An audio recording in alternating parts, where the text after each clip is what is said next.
నమస్తే రమగారు. నమస్తే జయ. రమగారు, మనం వినాయక చవితి స్పెషల్ ఎపిసోడ్స్ చేస్తూ ఉన్నాం, నైవేద్యాలు. మరి ఇప్పుడు ఏం చూపిస్తున్నారు?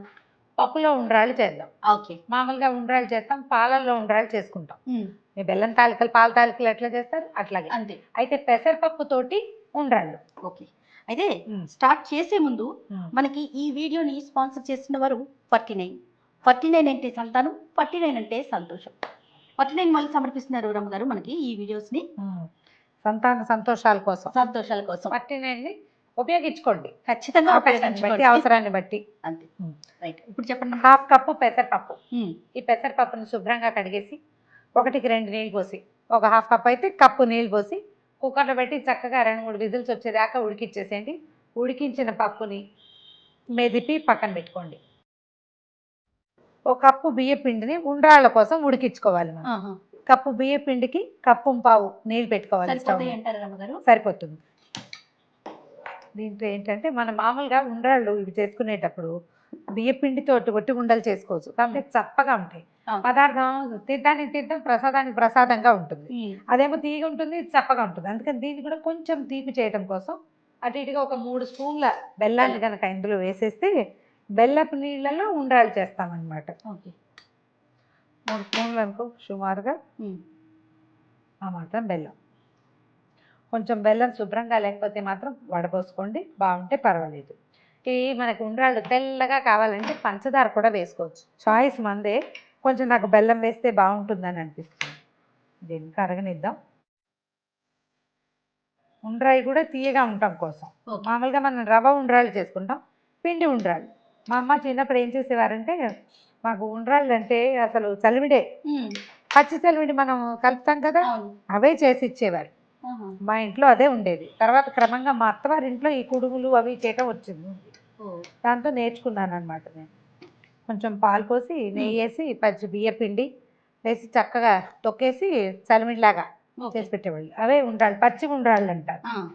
బెల్లం కరిగిపోయింది. ఏం చేద్దామంటే 1 స్పూన్ నెయ్యి వేసి ఇందులో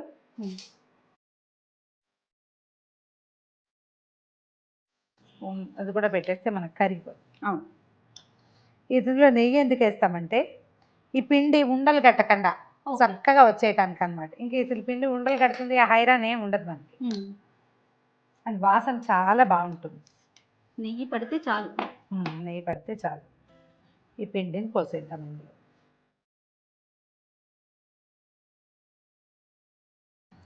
తిప్పుకుంటూ ఉండాలి. తిప్పేస్తే ఉండలు గట్టకాయలు లేకుండా అది మొత్తం కలిసిపోతుంది, ఉడికిపోతుంది. ఓకే. మొత్తం కలిపేసాం కదా, ఇదిగో చూడు ఇట్లా దగ్గరగా ఉడకనిచ్చేస్తే సరిపోతుంది. ఓకే. ఇప్పుడు స్టవ్ ఆపేసుకోవటము, దీన్ని దించి పక్కన పెట్టుకోవటం, కొంచెం నేర్చేయి చూసి చేసుకోవటము. చిన్న చిన్న ఉండలు, మనం ఉండ్రాళ్ళు వీటి చేసుకుంటాం, పాల తాలికల్లో గుండ్రటి తాలికలు చేసే అలవాటు ఉంటుంది చూడు, అవునవును, అట్లా చిన్న బాల్స్. కొంచెం పెద్ద బాల్స్ కావాలంటే కూడా చేసుకోవచ్చు. మార్బల్ గోళీకాయ సైజ్ చేస్తే తర్వాత ఉడికి అవి ఇంకా కొంచెం పెద్ద అవుతాయి. దీన్ని కొంచెం చల్లారనిచ్చి ఉండలు చేసేద్దాం. అట్లాగేనండి. మీడియం సైజు ఉండ చేస్తే సరిపోతుంది. ఓకే. గుండ్రటి ఉండలు చేసి పక్కన పెట్టుకుందాం.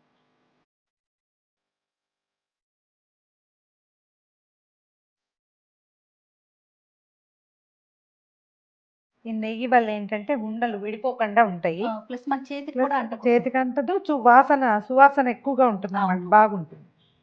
రమ్మగారు, ఒక చేత్తో ఇలా చేసేయగలుగుతా కానీ ఏదైనా రెండో చేత్తో ఎందుకో అంత నీట్గా వచ్చినట్టు అనిపించదండి. అలవాటు. ఉండ్రాళ్ళన్నీ ఉండలు చేసి పెట్టుకున్నాం కదా, వీటిని చేసి పక్కన పెట్టుకుందాం. ఇప్పుడు ఏం చేద్దామంటే ఒక ప్యాన్ పెట్టి మనం 1/2 కప్పు పెసరపప్పు ఉడికించి పెట్టాం కదా, అవునండి, దీనికి 1 ఫుల్ కప్పు బెల్లం,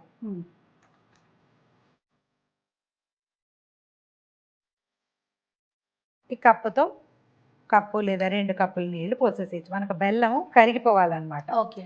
ఇందులో పాకం వచ్చేది ఉండదు, ఈ బెల్లంలోనే మన పెసరపప్పు ఉడకాలి. 1.5 కప్పు వేసుకుందాము, అవసరాన్ని బట్టి మళ్ళీ పోసుకోవచ్చు. బెల్లం చక్కగా కరిగిపోవాలి. ఇవి ఒక్కో ఊళ్ళల్లో ఒక్కో రాగా చేస్తారు చేయ. ఇందులో పాలు పోసుకునే వాళ్ళు కొంతమంది, మన పెసరపప్పు పాయసంలో పాలు పోస్తాం కదా, కొబ్బరి పాలు కూడా పోసుకోవచ్చు. కొబ్బరి పాలు పోస్తే కొంచెం డిఫరెంట్గా ఉంటుంది టేస్ట్, మామూలు పాల కంటే కూడా. అండ్ పాలు విరిగే ప్రమాదం కొంచెం ఉంటుంది కదా మనకి, అవునవును. చూసుకుని. కొబ్బరి పాలు అయితే విరగవు, చల్లారాక కూడా పోసుకోవచ్చు, వాటికి ఉడకాల్సిన అవసరం లేదు కదా, ఓకే. బాగుంటాయి. బెల్లపు నీళ్ళు తెలుస్తున్నాయి కదా, అవునండి. ఇవి ఉడకబెట్టి ఎన్నిపి ఉంచుకున్నాం కదా పెసరపప్పు, ఇది ఇందులో వేసి ఓకే. బెల్లము పప్పు కలిసేసరికి మనకి పూర్ణాల వాసన వస్తుంది. అవునవును. మా కజిన్ ఒక ఆవిడ పెసరపప్పు వేయిస్తారు కూడా, ఓహో, వేయించి కలుపుతారా? వేయించి ఉడికిస్తారు. వేగిన పెసరపప్పు ఇంకా రుచిగా ఉంటుందని. పప్పు ఒక 2-3 నిమిషాల పాటు బెల్ల పానకంలో, ఈ పాకంలో ఇది పెసరపప్పు కలిసిపోయేలాగా ఉండలు అవి లేకుండా కొంచెం అలా కరిగిపోనివ్వాలన్నమాట. ఇది చిన్న పనే కానీ 2-3 వేరు పనులు కదా, అవునవును. అందుకని కొంచెం టైం తీసుకుంటుంది. మనకు అలవాటు అయిన పని అయితే ఏమి ఉండదు. మన 4 స్టవ్ల మీద 4 పదార్థాలు పడేసి చేసేసే వాళ్ళు కూడా ఉంటారు కదా. పెసరపప్పుని బెల్లం పాకంలో వేసేమా, కలిసిపోయింది కదా. ఇప్పుడు ఏం చేయాలంటే ఈ డంప్లింగ్స్ ఇవి చేసి పెట్టుకున్నాం కదా, వీటిని ఏమంటారు, ఉండ్రాళ్ళని ఇందులో వేసేద్దాం.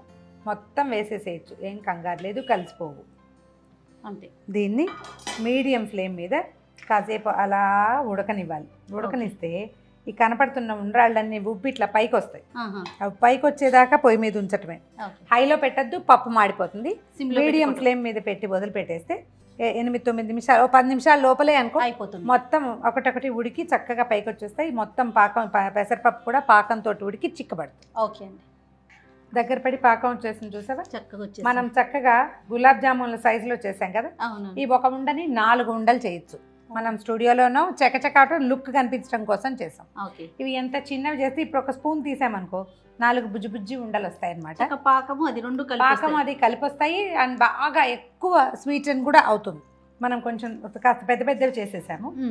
అయితే ఇది ఇంకేం చేయాలంటే స్టవ్ ఆపేసేయటం, కొంచెం ఏలక పొడి వేసుకుందాము. స్టవ్ ఆపి పక్కన పెట్టిన తర్వాత అప్పుడు ఇందులో కాసిన కొబ్బరి పాలు పోసుకుందాం. ఒక చిప్ప కొబ్బరి చిప్పతోటి పాలు పోసుకుంటే ఇది చాలా, ఇప్పుడు ఈ మాత్రం ఉంది కదా, ఇది చల్లారేసరికల్లా చక్కగా స్పూన్తో గరిటతో తీస్తే ఇట్లా వచ్చేలాగా వస్తుంది అనమాట. దీన్ని పక్కన పెట్టి కొద్దిగా నెయ్యి పెట్టుకోవటం స్టవ్ మీద, జీడిపప్పులు వేయించి వేసుకుందాం. దాంట్లో బాగుంటాయి అన్నమాట. ఇవి కొంచెం చల్లారినాక పాలు పోసుకుంటే బాగుంటుంది. మామూలు పాలు కూడా అన్నారు కదా మీరు. మామూలు పాలు, చిక్కటి పాలు ఉంటే కాచిన పాలు పోసుకోవచ్చు ఒకటి, లేదా కొబ్బరి పాలు పోయింది, బాగా డిఫరెంట్ టేస్ట్ ఉంటుంది. దీన్ని డంప్లింగ్స్ ఇందులో వేసినటువంటి ఉండ్రాళ్ళని బుజ్జివి చేసి కొబ్బరి పాలు పోసి అది చిక్కగా అయితే అసలు ఎంత రుచిగా ఉంటుందో, చాలా బాగా కుదురుతుంది. కొంచెం మేము సైజ్ పెద్దవి చేసాం, వాటిని ఒక్కొక్కదాన్ని 4 చేయండి. ఓకే.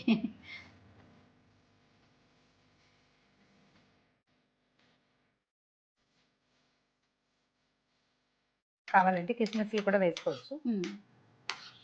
జీడిపప్పులు వేసేద్దాం ఇందులో.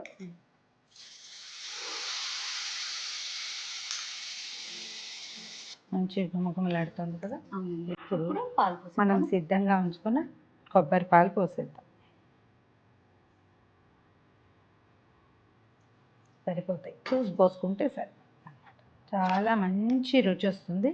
కొబ్బరి పాలలో ఎక్కువ నీళ్లు పోసి చేయకుండా చిక్కటి పాలు తీసి పెట్టుకోండి, బాగుంటుంది. మనకు రెడీమేడ్ కోకోనట్ మిల్క్ కూడా దొరుకుతుంది. ఒకవేళ కొబ్బరి పాలు తీయలేము, సమయం చాలదనుకుంటే కోకోనట్ మిల్క్ టిన్ ఓపెన్ చేసి ఒక హాఫ్ అయిపోయింది. మన పప్పులో ఉండ్రాళ్ళు రెడీగా ఉన్నాయి. ఉండ్రాళ్ళు విత్ పప్పు.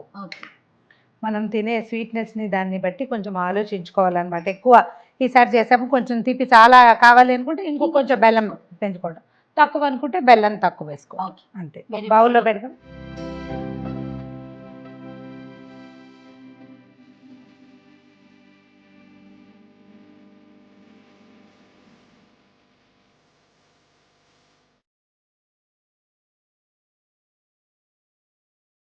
గుమగుమలాడే పప్పులో ఉండాలి సిద్ధంగా ఉన్నాయి. సైజ్ కొంచెం చిన్నది చేసుకోండి. కావాలంటే తక్కువ పదార్థంతో కూడా తయారు చేసి పెట్టుకోవచ్చు. మనం 5-6 చేస్తాం కదా, అందులో ఇదొక పదార్థంగా చేయొచ్చు. ఆల్రెడీ చేసేవాళ్ళైతే ఇందులో ఏమైనా అమెండ్మెంట్స్ ఉన్నాయేమో చూడండి, లేదా కొత్తగా చేసేవాళ్ళైతే తక్కువ క్వాంటిటీ తోటి తయారు చేసి ఈసారి దేవుడికి నివేదన చేసుకో. కానీ రమ్మగారు ఇద్దరు ఉన్నారనుకోండి, కొంచెం ఎక్కువ నైవేద్యాలు పెట్టుకోవడానికి, ప్రశాంతంగా చేసుకోవడానికి అవకాశం ఉంటుంది. అదే పండగలప్పుడైనా ఇంకోళ్ళు కావాలని కోరుకోండి. రైట్, థ్యాంక్ యూ రమ్మగారు. ఈ వీడియో కనుక మీకు నచ్చినట్లయితే లైక్ చేయండి, షేర్ చేయండి. మరిన్ని ఇంట్రెస్టింగ్ వీడియోల కోసం సుమన్ టీవీ మామ్స్ కిచెన్ని సబ్స్క్రైబ్ చేసుకోండి.